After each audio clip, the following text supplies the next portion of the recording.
1955, במדינת ישראל 1,300,000 אזרחים. אנשים גרו במבנה רכבת דו-קומתיים, במבנה חדר בבניינים נמוכי קומה ובבתים פרטיים. הבנים שלהם עברו לבנייה רוויה בעיר. הנכדים שלהם גרים במגדלים. כיום יש 7,600,000 אזרחים במדינה, ו7 מיליארד בני אדם בכדור הארץ. ישנן מאות ערים עם מעל 1,000,000 תושבים, ו26 מגה ערים עם מעל 10 מיליון תושבים.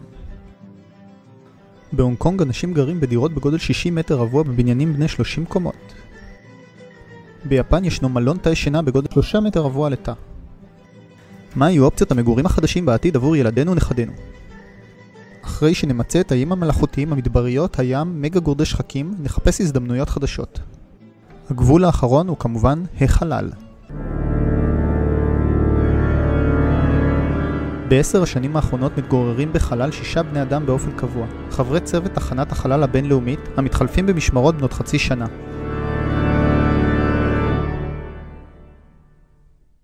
בעשור הקרוב הצטרפו אליהם שירותי תיירות בחלל הקרוב.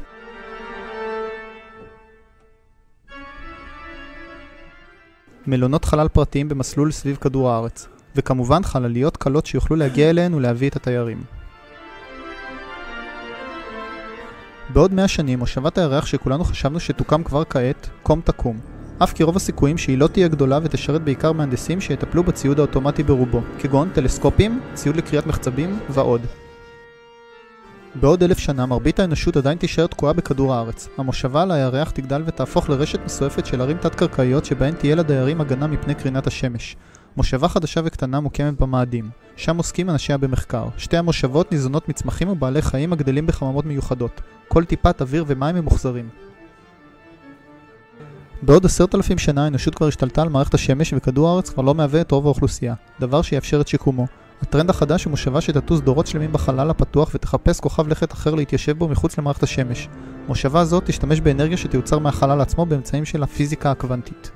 בעוד 100,000 שנה ניישב את כל כוכבי הלכת הניתנים ליישוב בשכונה הקרובה למערכת השמש. אנשים יוכלו לבחור בין כוכבי לכת חמים או קרים, בעלי כוח משיכה גבוה או נמוך, כמו שהיום בוחרים ארצות. רובם כבר לא יוכלו לחזור לכדור הארץ בשל אבולוציה שלא תאפשר להם להסתגל לתנאים כאן.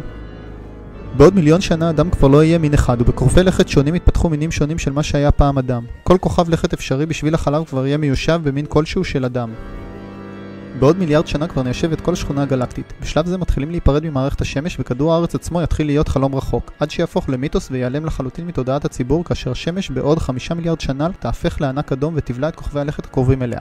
הגלקסיות תחלנה להתרחק ושלוחות האנושות יחלו בהתנתקות. אבל כל העתיד הזה תלוי בהם.